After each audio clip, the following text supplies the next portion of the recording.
up is Venelin Kozhuharov from Bulgaria, also a student. Venelin sees himself as a sort of cosmic archaeologist, using subatomic particles to look back at the early history of the universe. He says he has a special interest in asymmetry of matter and antimatter, although without it we wouldn't be here and you wouldn't have your particular particulate 3 minutes starting now. Hello everybody. Let me tell you something more about the world around us and what it's made of. Do you know that we actually have an idea about only 1/6 of all the matter in the universe?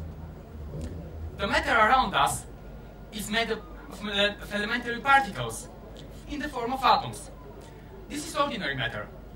But there is also another type of matter. The only thing we know about it is that it exists. It's out there. We are all keen looking at the sky. But apart from just being beautiful, the sky provides us with a lot of information. When we look at the distant galaxies and how they move, we can understand what their mass is. Part of that mass is ordinary matter, in the form of twinkling stars. But the galaxies are also home of another type of matter, which is hidden, which doesn't emit light. It's not in the form of stars. In fact, it's completely dark. We call it dark matter. Imagine you lie on the beach under the hot burning sun and you're tanning yourself. If a cloud suddenly comes in front of the sun, you don't need to look at it to know that it's there. You know it is in front of the sun because of the coolness it feels. In the same way we know about the dark matter, because of the effect it causes. Dark matter is not made up of any elementary particle we know so far, and amazingly, there is much more dark matter than ordinary one. It is like living on Earth and knowing just one single continent, North America, which is probably not the most interesting one. The question of what dark matter is one of the most interesting in the present physics, and it may find its answer in a single theory, supersymmetry. In this theory, each particle has a supersymmetric twin. All these twins are very heavy and with very short lives. These twins have disappeared in the early universe, leaving behind only neutralinos, another particle. These neutralinos, the neutralinos doesn't like much to interact with everyday matter.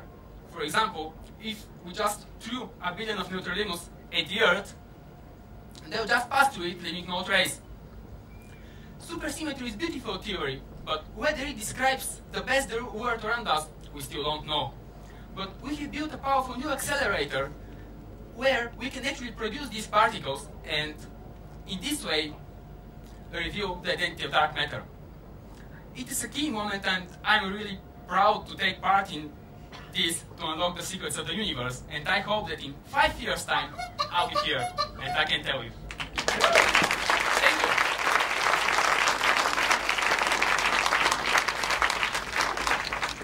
Venelin, very good presentation and on a very, very hot, very dark matter. I was a little bit more curious to understand how supersymmetry can reveal the nature of dark matter. For example, a rather naive question would be like that: if supersymmetry means that we have as much quantity of one particle to another particle, that means 50-50%. How comes when 50% disappears, it creates dark matter, which is much more than the real matter? I was a little bit puzzled there. Can you explain that to me? These supersymmetric particles, which this theory proposes, these supersymmetric twins, in fact, they all decay, they all turn, when they end their lives, into another particle, which is the neutralino. And since the neutralino doesn't like to interact with the everyday matter, it stays there forever. So once produced in the early universe, it is left there and is all across us. So this particle is actually the one that we think might explain what the dark matter is. So the dark matter might actually consist of one pure particle, neutralino. Thank you. Thank you very much. Thank you.